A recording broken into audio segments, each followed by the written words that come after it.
Many of you watched the Stamp TV episode on how to make a gatefold card, but you can take this fancy fold a step further to create an even more unique sketch. Here are the tools and products you're going to need to do this card. First, you're going to need some sort of scoring board, and I really like using either the Score Buddy or the Score Pal for this.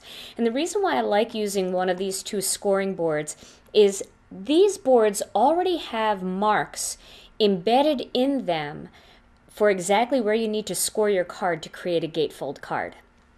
Then you're going to need a half sheet of cardstock.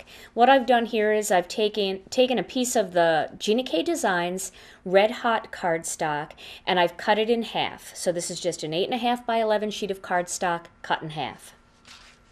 Then you're going to need some extra little pieces of cardstock, and what I've done here is I've taken some of the Pure Luxury Ivory cardstock and I ran it through the Cuttlebug using the Forest Branches Cuttlebug folder just to give it a little bit of texture.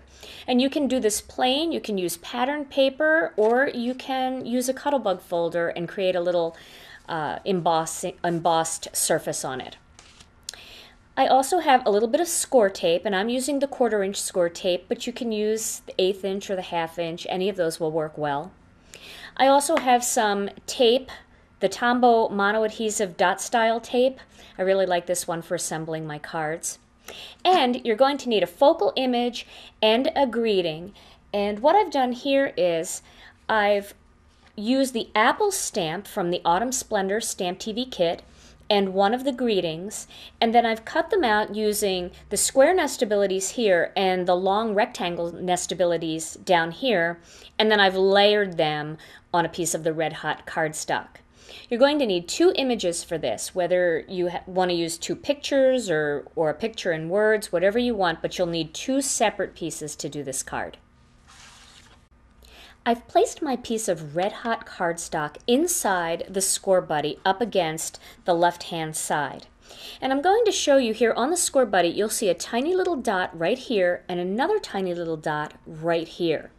Now if you score right on those 2 score lines, that's going to give you the perfect gatefold card, and those 2 doors or panels are going to meet perfectly in the middle, so you don't have to do any measuring if you have a Score Pal or a Score Buddy.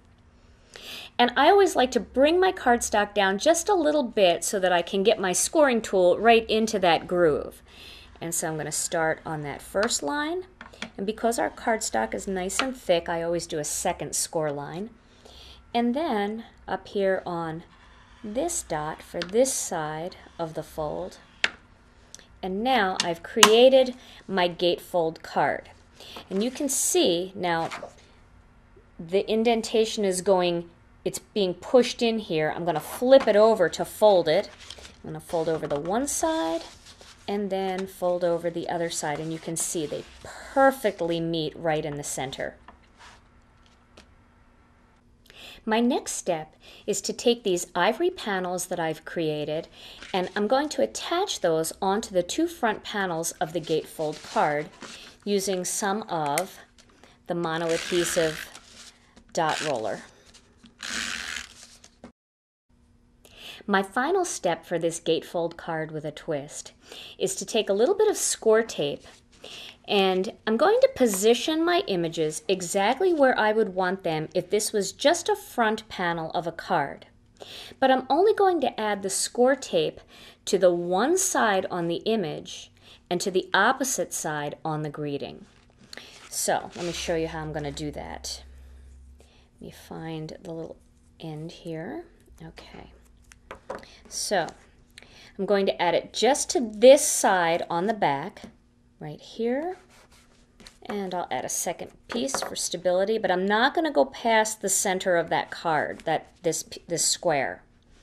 And now I'm going to do the opposite on this one. I'm going to put 2 pieces of score tape right here.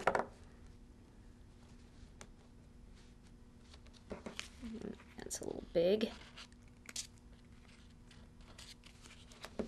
Okay.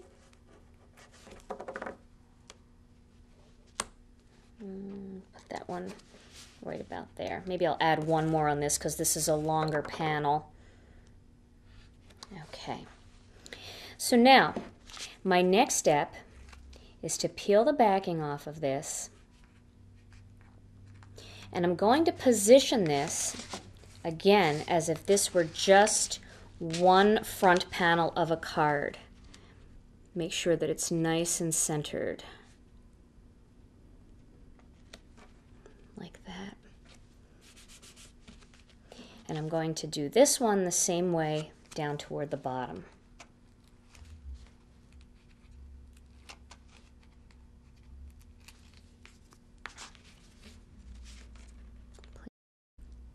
And here is my finished card. And when the recipient pulls this card out of the envelope, look at the cute way this is going to open. Just like that, and closes back up again. Try doing this technique using ovals, circles, and even labels, and create a whole new twist on a gatefold card.